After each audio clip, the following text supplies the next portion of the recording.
There is a block in the beginning of the ureter. It is called a pelvic ureteric junction of the kidney itself. How do we get to know that there is a problem like this? Basically, when the baby scans, the kidney is being formed is seen when the baby is growing, and when the baby comes out, that is the time when we see and look for whether the swelling is still there, whether it's increasing, because it's depending on the case what the baby requires at the time. If a scan is the baby, then obviously it's a little more guarded prognosis that we might require some CT scans also. And then after coming to the diagnosis, three different ways. One is an open procedure, one is a laparoscopic procedure, one is a robotic procedure. So all these three are the connection that we've made, and after all that, we might also require for the baby to stay in house for about 3 to 4 days, and healing is there. And after some days, we will remove the stent which we had used as a scaffolding. What kind of follow-up do these babies have? So initially, the follow-up is a little more aggressive. It is now. Once we establish that 2 scans are showing that there is good drainage, there's no obstruction, that is when we take a sigh of relief, and then we can tell the parents. Hello everyone, I thought we'll discuss some thoughts today about PUJO or Pelvic Ureteric Junction Obstruction. So what is this actually? So basically in our body, the urine is formed in the kidneys, it comes to the pelvis, and then it goes down to the urinary bladder from where it is thrown out of the body. So to go to the urinary bladder, there is a tube called ureter, and if there is a block in the beginning of the ureter, it is called a pelvic ureteric junction obstruction. So how does this happen and why does this happen? There are various theories about this. Some theories say that it happens because of some blood supply issues when the kidney is being formed, or the ureter, some receptors that make the ureter join the pelvis are not functioning properly. But what finally happens is that while the baby is inside in the mother's womb, there itself slowly the kidney starts swelling up. Why? Because the block is there between the pelvis and the ureter.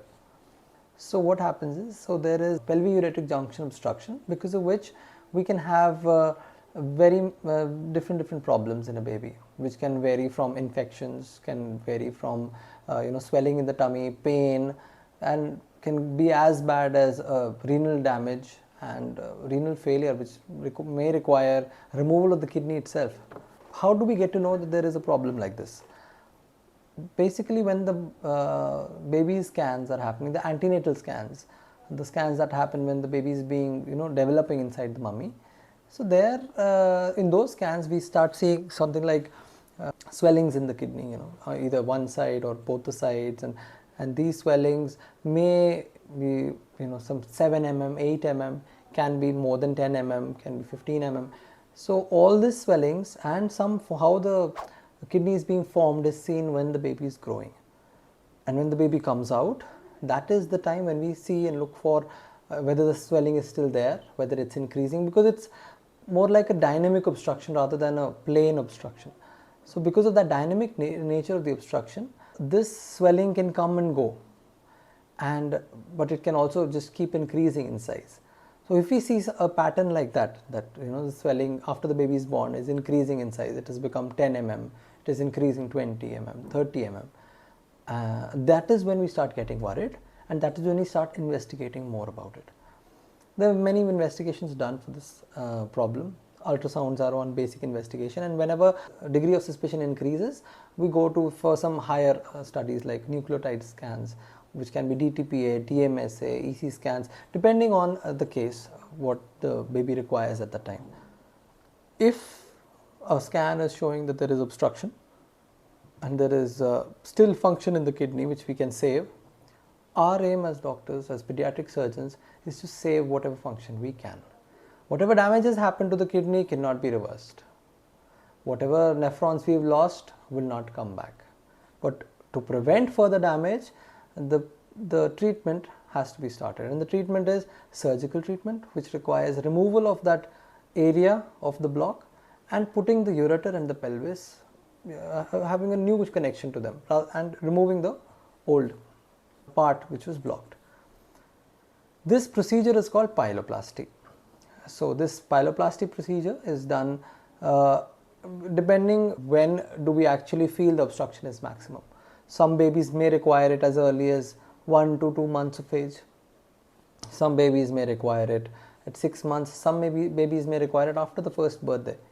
Sometimes what happens is these swellings that we see in the antenatal scans are missed that time, and actually we don't get to know that there is a block like this until unless the baby becomes big and some 4 or 5 years old, and then starts coming to us with urinary infection, pain, swelling in the tummy. And when that happens, that time sometimes babies present as late as 10 years, 12 years, and at that time when we see the baby, then obviously it's a little more guarded prognosis that we give to the children and to the parent, that we might not be able to save the kidney completely because we don't know how much damage has happened, because the block has been there from the birth itself.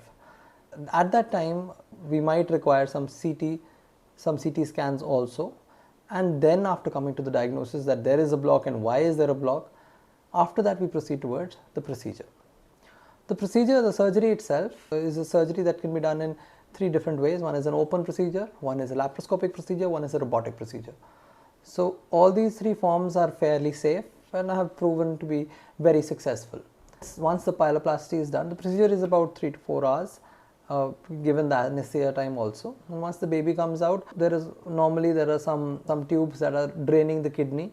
There are some tubes in the urinary system that will drain the urine from below. There might be some stents put inside so as to have a scaffolding for the connection that we've made. And after all that, we might also require for the baby to stay in house for about 3 to 4 days. And after that time, we will take off the drain, take off the catheter, and the baby will go home. When do we require to see the baby again? About a week later. At that time, we might repeat some scans, see the dressing, how the wound healing is there. And after some days we will remove the stent which we had used as a scaffolding. What kind of follow-up do these babies have? So initially the follow-up is a little more aggressive. We check every month, every 3 months, every 6 months by using ultrasounds, seeing how much the dilatation is now, whether it's increased, whether it's decreased.